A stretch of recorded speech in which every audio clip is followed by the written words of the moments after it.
गोपियां चाहती हैं कि कृष्ण हमारा पति हो जाए।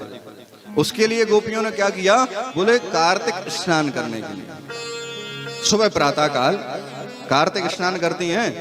अपने यहाँ तो ये बहुत अच्छी परंपरा है, कार्तिक स्नान की लगभग सभी करते हैं।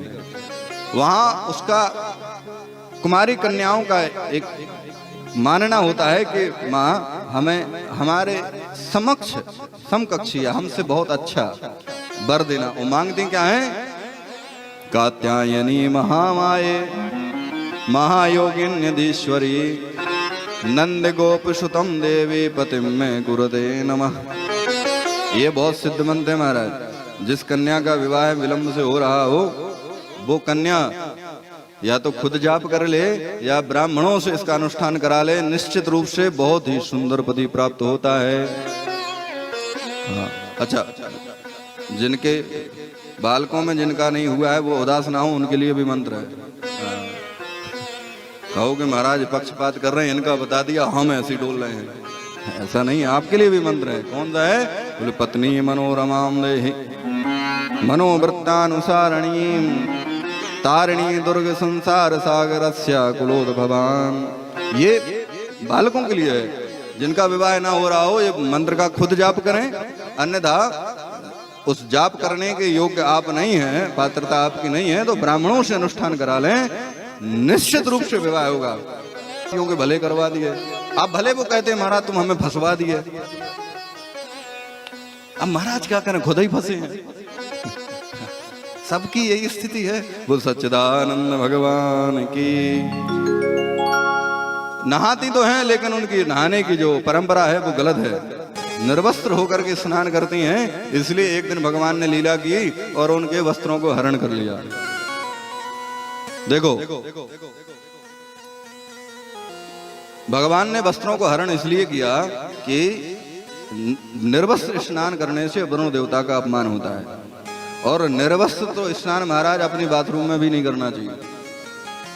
जो लोग बिल्कुल निर्वस्त्र होकर के स्नान करते हैं, निश्चित रूप से वो जघन्य अपराध करते हैं, वरुण देवता का अपमान होता है। निर्वस्त्र स्नान नहीं करना चाहिए, चाहे स्त्री हो या पुरुष हो, कोई भी हो। और फिर आप तो तालाब में, आप तो यमुना जैसी पवित्र नदी में स्नान करती हैं। यहाँ से यमुना महारानी का भी अपमान हो रहा है और वरुण देव का भी अपमान हो रहा है। लेकिन लोग कहते हैं कि ये गलत है,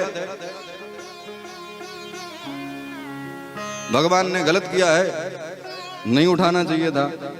कई प्रकार की जो है आक्षेप उठाते हैं उनके ऊपर। भगवान की दृष्टि गलत थी।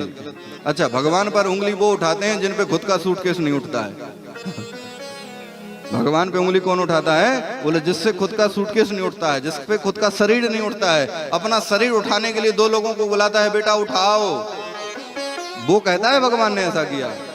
लेकिन आपको अवगत करा दें कि जब इसके बाद गोवर्धन पूजा है, तो जब गोवर्धन पूजा में भगवान ने गिरिराज जी को उठाया तो तब 7 वर्ष के थे। यानी कि अभी तो यहाँ पे 5-5.5 वर्ष के हैं।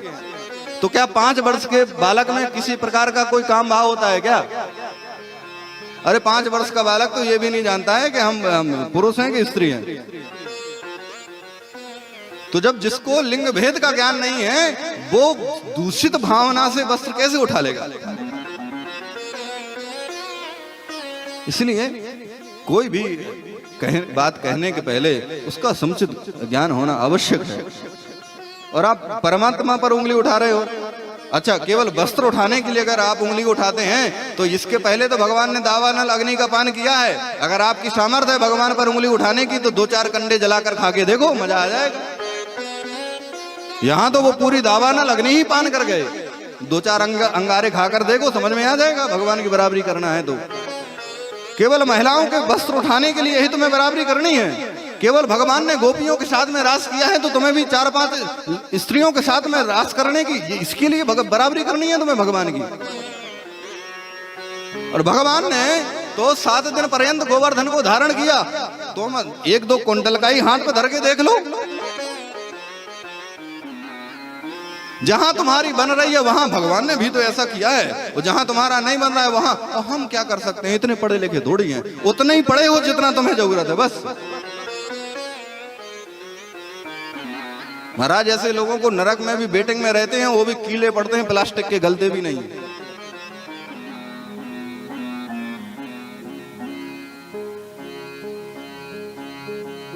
जिस प्रकार से आप अपने माँ बाप की किंचित मात्र भी बुराई सहन नहीं कर सकते हैं, इसी प्रकार वो जगत पिता है, हमारे पूरे ब्रह्मांड का माँ बाप है, उसकी बुराई आप क्यों करते हैं, उसकी अवहेलना आप क्यों करते हैं? अच्छा, कष्ट की बात तो यह है कि बुराई वो करते हैं जो उनको मानने वाले हैं। विधर्मी बुराई नहीं करता है, विधर्मी तो गुंजाइश ढूंढता है और उस गुंजाइश पे आक्रमण करके कब्जा कर लेता है। गुंजाइश देने वाले तो हम ही आप हैं। इसीलिए ये पहले समझ लिया करो कि भगवान ने अगर चीर हरण किया है तो उस समय भगवान की अवस्था क्या थी। 5.5 वर्ष वस्त्रों को लेकर के भगवान ने कहा कि अगर आपको वस्त्र चाहिए तो आकर के ले जाओ। सारी बात समझा दी, गोपियों ने आकर के अपने वस्त्र ले लिए। हाथ जोड़ करके कहने लगी, प्रभु हमारा अनुष्ठान तो खंडित हो गया। भगवान बोले, अनुष्ठान खंडित तब तक नहीं होता है जब तक हम नहीं चाहते हैं। ब्राह्मण देवताओं को पता है, अनुष्ठान के बाद में एक श्लोक बोला करके भगवान को प्रणाम किया जाता है। यस्य स्मृता च नामोक्ता तपोयज्ञ क्रियादिषु न्यूनम संपूर्णतम याति सत्यो वंदे तमक्षुतम। हे अच्युत भगवान, भगवान को अच्युत क्यों कहते हैं? कि जो पतित व्यक्ति है उसको भी पावन बनाते हैं वो। कोटि विप्रपद लागे जाहु आए शरण तजेऊ नहीं ताहु।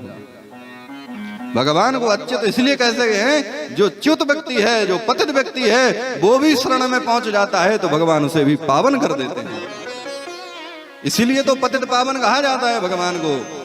भगवान ने कहा, ये श्लोक पढ़ो, हमारी शरण में आओ, हमको प्रणाम करो, हम तुम्हें वरदान देते हैं, सबकी इच्छाएं पूरी होंगी।